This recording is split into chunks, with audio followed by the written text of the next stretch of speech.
राधे कृष्ण। राधे राधे। मन स्थिर नहीं रहता। मन जाता कहाँ है? सब डायरेक्शंस में। 2-3 जगह में बता दो। गलत जगह। मोबाइल, फ्रेंड्स, टीवी और ठीक ना? कौन सी क्लास में हो? 12th पास अभी जस्ट हो गई। सबसे बहुत ज्यादा जरूरी है, पहले तो इस बच्ची के लिए ताली बजाओ कि ये बात वो बोली। इस बात को बोलने के लिए भी साहस चाहिए, तो इसके लिए थैंक यू सो मच। जो आपका क्वेश्चन और बच्चों के लिए उदाहरण बन सकता है, उनके लिए ज्ञान हो सकता है। अगर आप वाकई अपने ड्रीम को प्राप्त करना चाहते हैं, अपने गोल को प्राप्त करना चाहते हैं, तो सबसे ज़्यादा जरूरी है आप अपने गोल पर फोकस करें। जब तक आप अपने गोल पर फोकस नहीं करेंगे, तब तक आपका गोल आपकी रिस्पेक्ट नहीं करेगा। और आप गोल पे फोकस नहीं कर रहे हैं, आपका फोकस है मोबाइल पे, आपका फोकस है फ्रेंड्स पे। रात के 2-2 बजे तक आप मोबाइल पे चैटिंग कर रहे हैं। माँ बाप को लग रहा है कि बच्चे पढ़ रहे हैं और बच्चे रात में मोबाइल पे चैटिंग कर रहे हैं 2-2 बजे तक। अब जब 2 बजे तक सोएंगे नहीं, सुबह जल्दी उठेंगे नहीं, और अगर रात में जल्दी सोए नहीं, सुबह जल्दी उठे नहीं, तो आपका माइंड फ्रेश नहीं होगा। और अगर आपका माइंड फ्रेश नहीं होगा तो आप लाख अपनी किताब जो यूं रख के बैठे रहो, पढ़ते रहो। सेटल यहां होना है और ये हाउसफुल है। ये जो माइंड है ये हाउसफुल है ऑलरेडी विचारों से, खाली नहीं है। किन विचारों से? जो रात भर चैटिंग हुई उन विचारों से। उसमें प्रोग्राम जो बने थे ना, मूवी जाएंगे, ये करेंगे, 1 नारियल 2 पाइप चलेगा, तो वो जो सिस्टम सेट हुआ है रात भर जो चर्चा हुई है वो यहां सेटल है। ये बात लड़कियों की नहीं, लड़कों की भी है। लड़कों की भी प्रॉब्लम है कि सब याद नहीं रहता। याद कहां से रहेगा? वो चैटिंग के तो एक वर्ड याद है आपको। जो कॉल पे आपके फ्रेंड्स ने कहा, एक शब्द मालूम है कि 11 बजे कहां मिलना है, 12 बजे कहां जाना है, 3:30 बजे कैसे होगा, 5 बजे घर वापस आके झूठ क्या बोलना है। एवरीथिंग आपको याद है, तो उससे आपका दिमाग हाउसफुल है। और उस हाउसफुल के कारण हमारा माइंड सेटअप नहीं है। तो मैं अपने सनातनी बच्चों से हाथ जोड़ के प्रार्थना कर रहा हूं, ध्यान से सुने बच्चे, हाथ जोड़ के प्रार्थना कर रहा हूं, अपने आप को गिराने का प्रयत्न ईमानदारी से जितना करते हो, उससे आधा भी प्रयत्न अगर ईमानदारी से अपने आप को उठाने के लिए करोगे तो जीवन सक्सेस हो जाएगा। और अपने आप को उठाने की चिंता ना हो तो कम से कम अपने माँ बाप को गिराने से तो बचो। इस जीवन में सबसे बड़ा उपकार अगर किसी का है तो वो माँ बाप का है। माँ बाप ने बहुत मेहनत करके, माँ ने 9 महीने पेट में रखा, हमको ढोया है वो।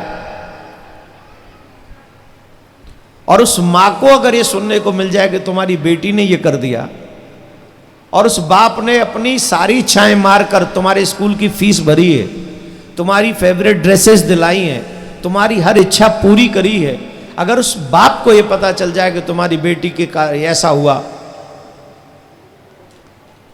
वो शायद किसी से नजर नहीं मिला पाता।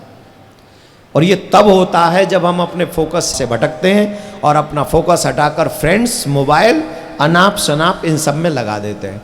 तो मैं तो एक ही निवेदन करूंगा, कुछ भी ऐसा करने का मन करे तो अपने बाप के चेहरे को अपने सामने लाओ, अपने गोल को अपने सामने लाओ, अपने ड्रीम को अपने सामने लाओ कि मुझे कुछ बनना है। अगर मुझे कुछ बनना है तो इन सब से बचना है। ये तमाम गुंडे, सड़क चाप जीवन भर मिलेंगे। ये जो चॉकलेट और रेड फूल लेके घूम रहे हैं ना आपके पीछे, जीवन भर मिलेंगे। ये तब तक मिलेंगे जब तक जवान हो, लेकिन नहीं मिलेगी तो एजुकेशन जीवन भर नहीं मिलेगी। अगर ये उम्र निकल गई तो फिर तुम्हारे हाथ कुछ नहीं आएगा। और वैसे भी रेड रोज़ तो किसी का सगा हुआ नहीं, तुम्हारा क्या होगा। तो आप सबसे हमारा एक ही निवेदन है, बच्चियों से स्पेशली आप अपने फोकस रखें। और सुबह, हाँ एक और चीज़ सिखा देते आप सबको, बच्चों को, ये बात आप लोग नहीं करते होंगे, जिन जिन को चाहिए कि हमारा पढ़ाई में मन लगे और हमारी बुद्धि अच्छी बनी रहे, चाहते हो आज से ही शुरू कर देना, मतलब आज से नहीं कल से, सुबह से एवरीडे गणेश जी पर दूर्वा चढ़ाओ। दूर्वा समझ गए? नहीं, घास, हरी घास। गणेश जी पर हरी घास माने दूर्वा चढ़ाने से आपको गणेश जी सद्बुद्धि सद्विचार प्रदान करते हैं। आप 41 दिन तक लगातार चढ़ा के देख लो, आपका मन भटकना धीरे धीरे धीरे धीरे शांत हो जाएगा और आप कंट्रोल में आ जाएंगे।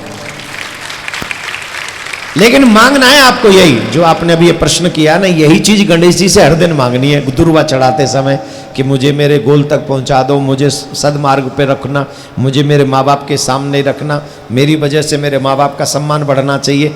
ये 2-3 चीज़ों की लिस्ट बना लो और गणेश जी पे घास ग्रस्त दूर्वा चढ़ाते समय यही मांग लेना, गणेश जी नित्य, और सूर्य को जल भी चढ़ाना। ठीक है, गॉड ब्लेस यू, धन्यवाद।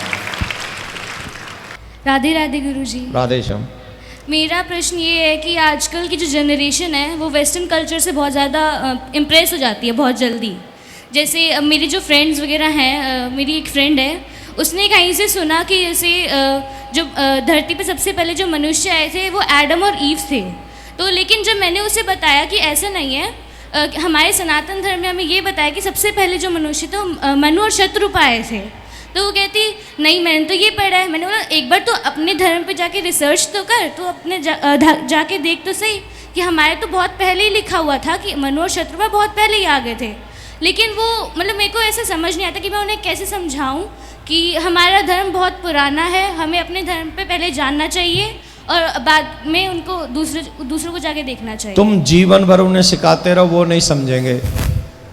वो तो कसम खा के बैठे हैं कि हम तो समझेंगे ही नहीं, और वो इतने वचनबद्ध हैं, कट्टर हैं कि वो कभी समझने को तैयार नहीं। वो कभी नहीं समझेंगे, समझना हम ही को है। जब हम हमारे बच्चों को समझा देंगे, जितना भी इस्लाम के विषय में पढ़ा जाता है 1400 साल पुराना है, क्रिश्चियन धर्म के विषय में पढ़ा जाता है वो 2200 साल पुराना है, और सनातन धर्म के विषय में अगर पढ़ोगे 1,99 करोड़ प्लस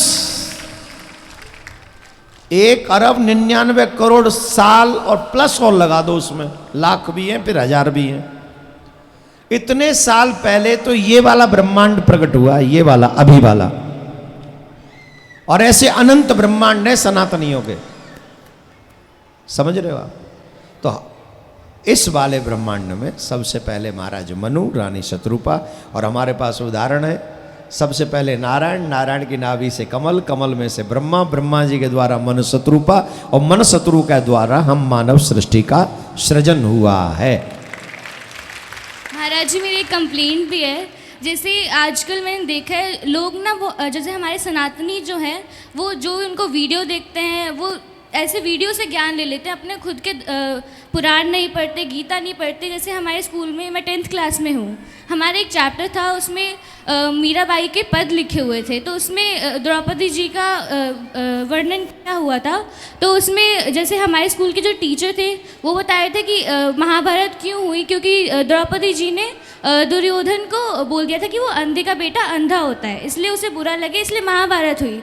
लेकिन जो हमने गीता पढ़ी उसमें तो ऐसे कहीं पे लिखा ही नहीं हुआ कि द्रौपदी जी ने ऐसे कुछ बोला था। ऐसा कुछ भी नहीं है, वो सब नाटक में ऐसी कई बार चीज़ें आ जाती हैं, उसमें बोल देते हैं। लेकिन महाभारत हुआ अपने शास्त्रों को, मैं बच्चों से यही कहूँगा कि आप लोगों को चाहिए कि अपने पुराणों को थोड़ा सा पढ़िए, मन लगाइए। ठीक है, धन्यवाद, बैठ जाओ।